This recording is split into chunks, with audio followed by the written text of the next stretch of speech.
dando continuidade aqui ao nosso bate-papo, quero falar um pouco agora sobre isso aqui, né? Coordenação dos trabalhos, tipologia, processo e aspectos práticos. Bom, a atuação do gestor, nesse cenário bastante dinâmico que a gente estava conversando, ela acontece por meio do que a gente chama de processo gerencial. O que é processo gerencial? Processo gerencial são todos aqueles processos a serem executados por um gestor. Quando eu estou falando de gestor, pode ser um gerente ou pode ser um diretor, e que, assim, para facilitar a compreensão, para ficar mais didático, a gente costuma dividir o processo gerencial em 4 macro etapas, que é o POC, que eu já falei com vocês, POC, P-O-C-C, planejar, organizar, coordenar e controlar, ok?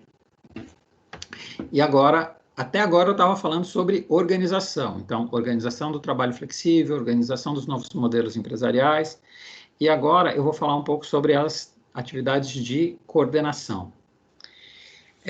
A direção, os diretores de uma empresa, eles atuam como se fosse uma forma de coordenação, uma coordenação dos trabalhos, no caso dos trabalhos da empresa como um todo. Tem uma definição lá no nosso livro-texto de direção que eu gostei, queria compartilhar com vocês. Segundo Chiavenato, direção é a função administrativa que se refere ao relacionamento interpessoal do administrador com os seus subordinados. Então, é aquilo que a gente chamava de chefe, que agora não é mais simplesmente um chefe, ele é um gestor, ele é um administrador, em relação à sua equipe de subordinados, a equipe que ele lidera. Para que o planejamento e a organização possam ser eficazes, eles precisam ser complementados pela orientação e apoio às pessoas, por meio de uma adequada comunicação, liderança e motivação. Essa definição tem 3 palavras-chave aí para a gente, que são comunicação, liderança e motivação. Guarda essas palavras num potinho que eu vou voltar a falar sobre elas daqui a pouco. Como eu falei para vocês, né, a direção de uma empresa, ela pode atuar em diferentes níveis. Lembra quando eu falei para vocês dos 3 níveis organizacionais, estratégico, tático e operacional? Eu trouxe uma figura aqui que ajuda a gente a pensar nos trabalhos de direção ou de coordenação nos 3 níveis. Então, a gente pode pensar aqui no nível organizacional mais estratégico ou institucional. Estratégico significa de alto nível, focado nos diretores. O que os diretores fazem na empresa? Eles dão orientações genéricas, sintéticas. Sintética significa síntese, resumo. Então, os diretores, eles falam assim, olha, agora nós vamos apontar para o pré-sal. Não, agora a gente vai apontar para energias renováveis, energia solar, por exemplo.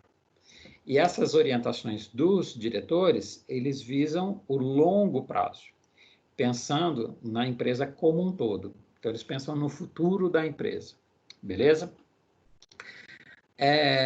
No nível organizacional mais intermediário, ou seja, nos departamentos, aqui onde está intermediário, vocês podem entender, departamentos, a gente tem o responsável pela direção do departamento, que é o gerente. Gerente de marketing, gerente de produção, gerente de RH, beleza? No caso de um gerente de departamento, o que ele faz não é tão genérico quanto o que o diretor faz.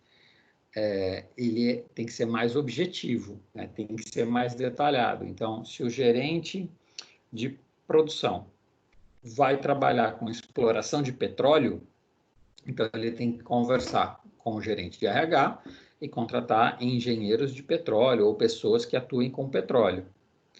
Se a orientação da empresa é trabalhar com energia solar, então ele vai precisar de engenheiro eletricista, ele vai precisar de outro tipo de perfil. Então, a atuação dos gerentes departamentais, ela é um pouco mais detalhada que o do diretor, mas não é tão detalhada quanto do nível operacional.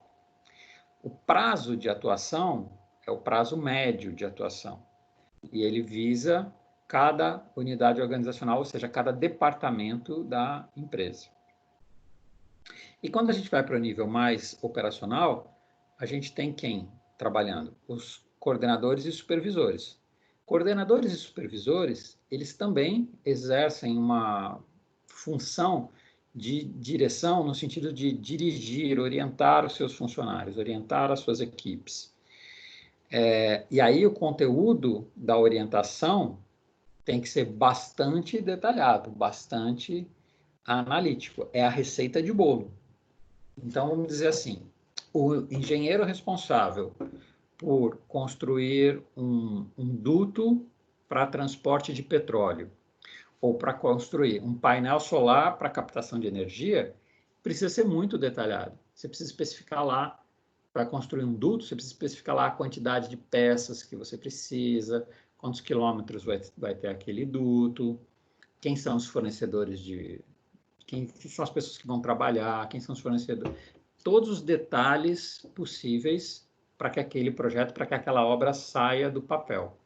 Então, construir obra é obrigação operacional, certo? O foco é sempre no curto prazo. Curto prazo é, por exemplo, o prazo da obra.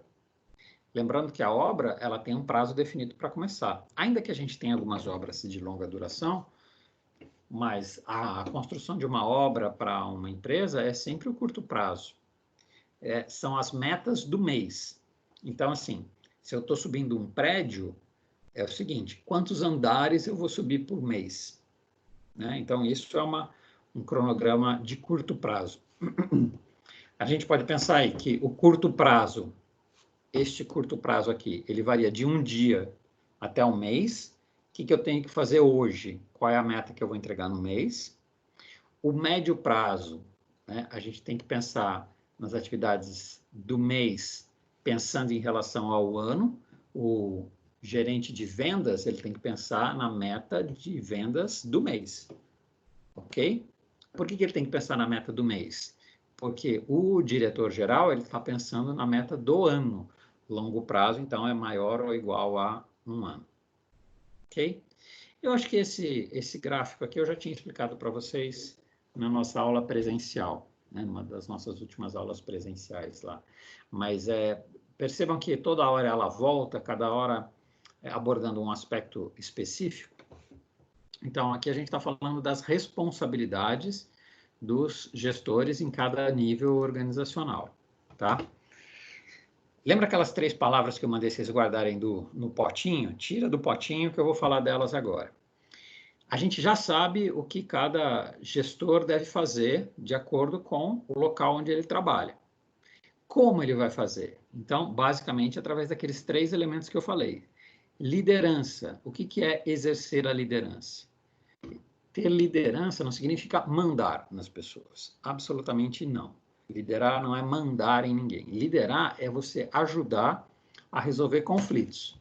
Tanto conflitos internos quanto conflitos externos. Picuinha. Resolver picuinha dentro da equipe. Resolver discordância dentro da equipe. Tomar uma decisão técnica dentro da equipe. Ou até externo à equipe, quando envolve, por exemplo, um fornecedor ou um cliente, certo? Seja um cliente interno ou um cliente externo. Cliente interno, cara do outro departamento. Cliente externo é o nosso comprador, ok? Nosso cliente lá de fora. Depois, cabe ao gestor também a comunicação. A comunicação, como eu comentei na aula passada, ela é um fator muito importante para o sucesso, para o resultado da empresa. Então, um dos grandes problemas da gestão é a comunicação efetiva com a sua equipe. A gente sabe perceber muito bem quem são os bons chefes e os maus chefes. Se a gente for olhar para trás, né, os lugares onde a gente trabalhou, a gente sempre gosta dos chefes com os quais a gente tinha uma melhor comunicação, uma melhor relação. Então, isso não acontece por acaso. Um chefe, ele precisa selecionar os canais, como ele vai falar para as pessoas, ele vai fazer uma reunião, ele vai mandar um e-mail, uma mensagem no WhatsApp. Então, selecionar os canais de comunicação. Quem são as pessoas com as quais ele vai falar? Ele vai juntar a fábrica inteira e vai falar com a fábrica inteira? Ou ele vai chamar os gerentes e cada gerente vai falar com a sua equipe? Então, isso é seleção de canais. Aí ele precisa criar mensagens efetivas, ou seja, fazer com que as pessoas entendam o que ele está falando. E às vezes isso não é fácil. Quando você tem uma equipe muito heterogênea, né, perfis muito diferentes numa equipe, uma empresa muito grande, as pessoas entendem as coisas diferentes, têm vocabulário diferente, têm culturas diferentes. Aqui no Brasil a gente nem tem tanto isso, mas em grandes multinacionais a gente tem muitas pessoas de países diferentes. Então, trabalhar com essas diferenças culturais significa a gente produzir mensagens efetivas que consigam, né, alcançar essas pessoas de forma adequada. E aí, como a gente sabe se a nossa comunicação foi ou não efetiva, isso é super importante, gente, super importante. Falei bastante sobre isso na aula passada com vocês. Lembra que eu disse que comunicação não é o que você fala, comunicação é o que o outro entende? E como a gente sabe se o outro entendeu bem o que a gente fala?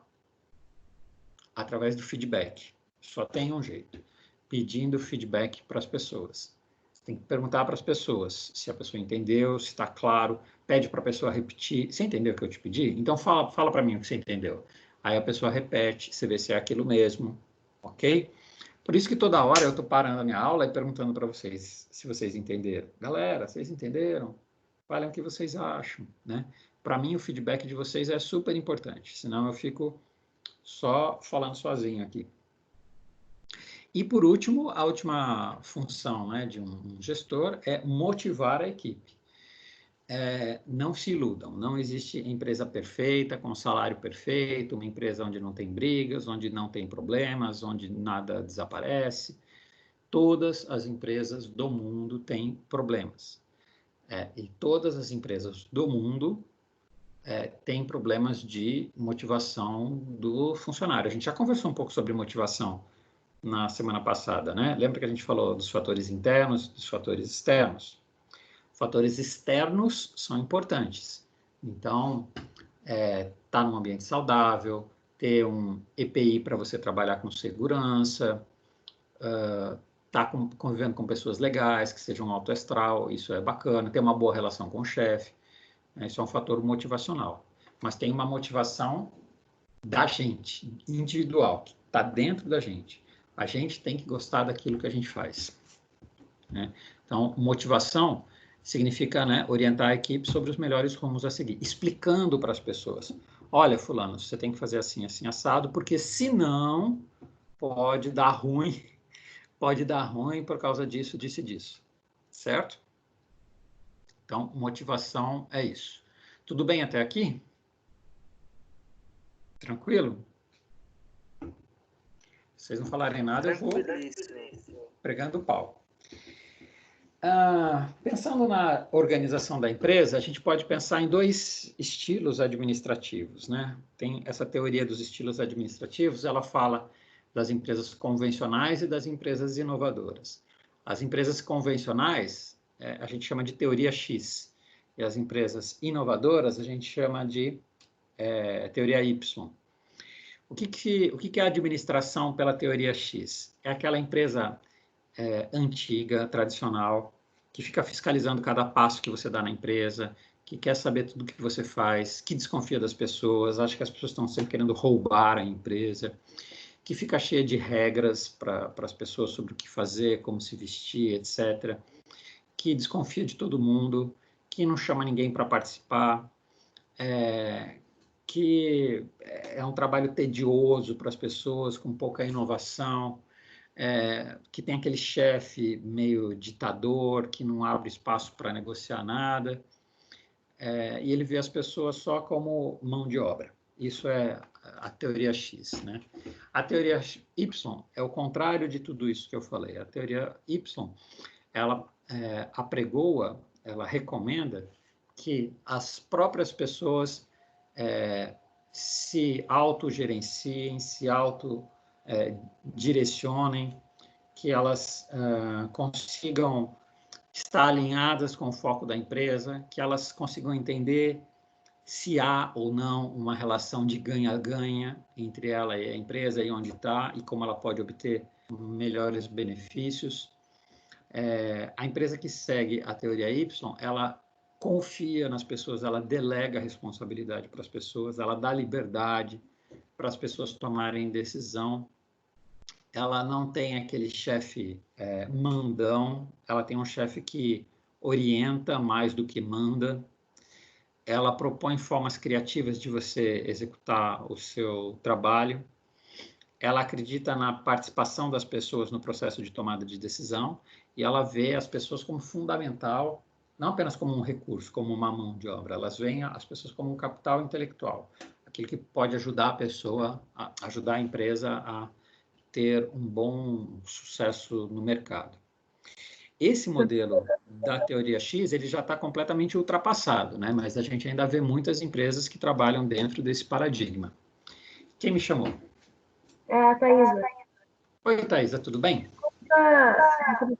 Desculpa atrapalhar, mas de certa forma, tipo assim, na teoria X, o modelo antigo é mais privado, é mais, tipo, né? Rude. Tradicional. E é ruim até certa forma para as pessoas. E no modelo Y, na teoria Y, não. Só que, tipo, quando a pessoa, ela se autogerencia, às vezes não vira, tipo, bagunça, vamos dizer assim, porque cada pessoa dentro de uma organização pensa de uma forma, vamos dizer assim. Então, tipo, se você dá liberdade para a pessoa se autogerenciar, às vezes não gera confusão entre eles, entre as equipes.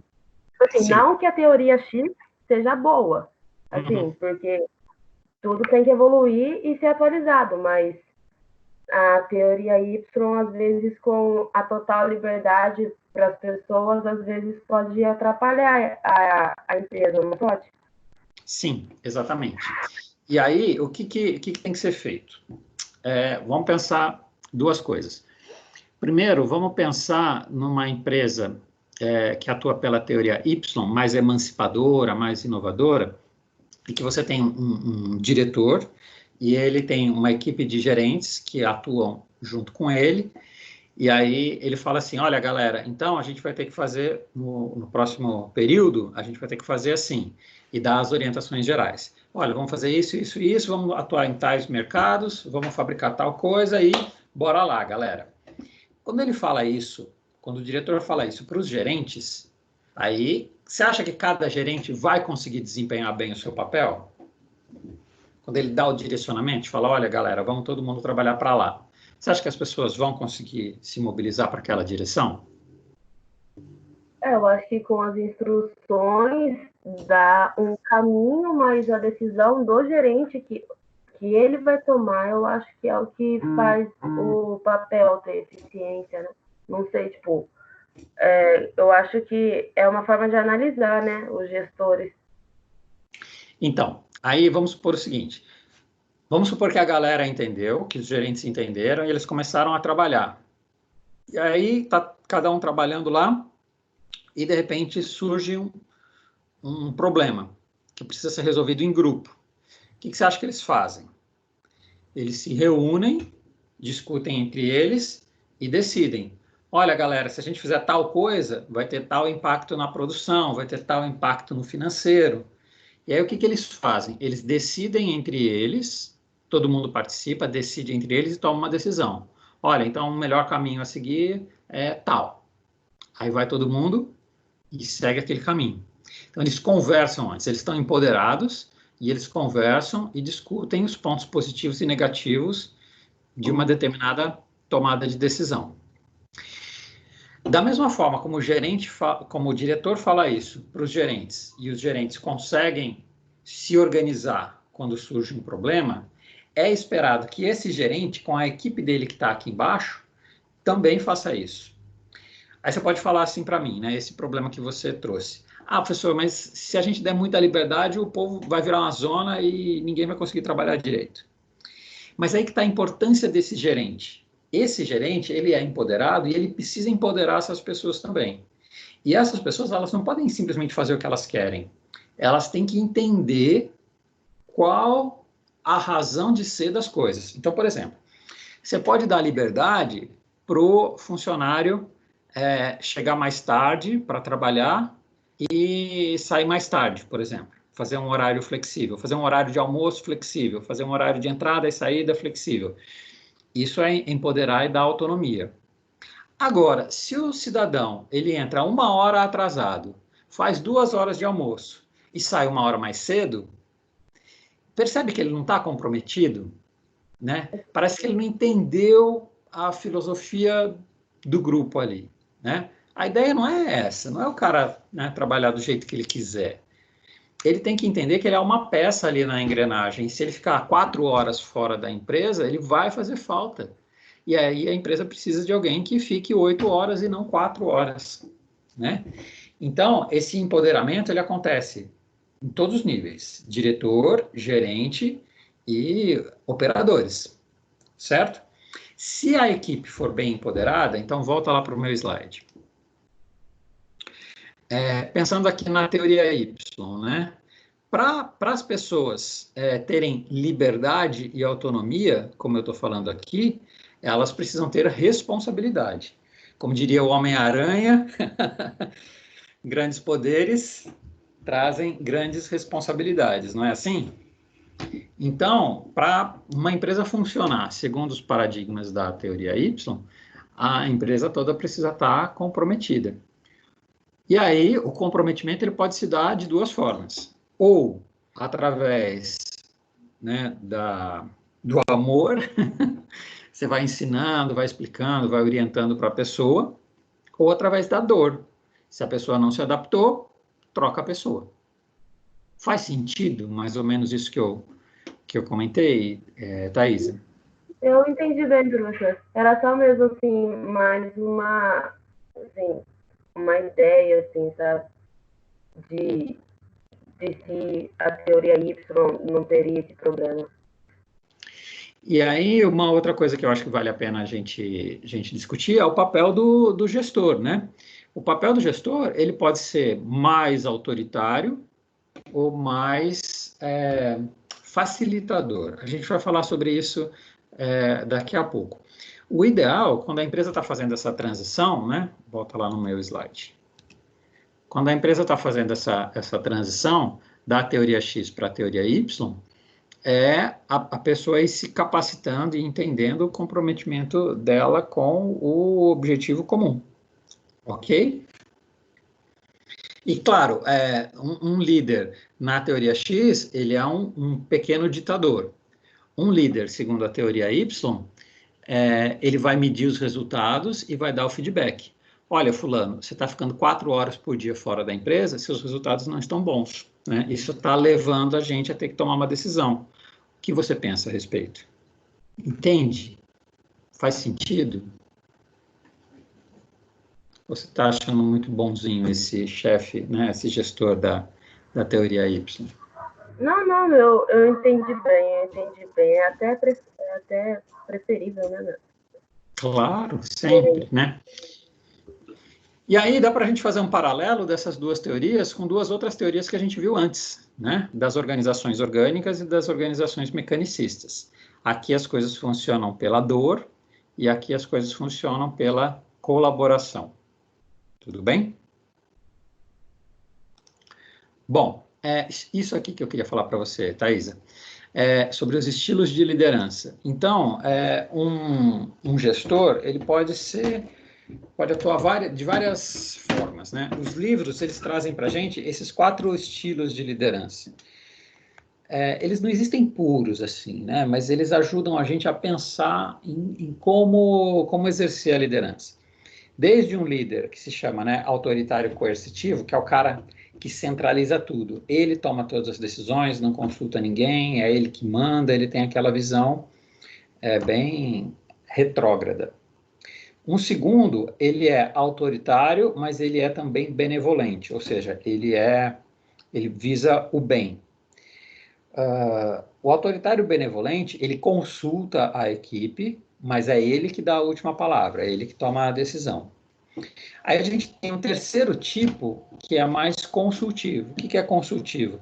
Ele atua como uma espécie de consultor, como um mediador para chamar a equipe, recolher as opiniões das pessoas e tentar produzir um consenso ali, fazer as pessoas entrarem num acordo do que precisa ser feito, como se fosse um consultor.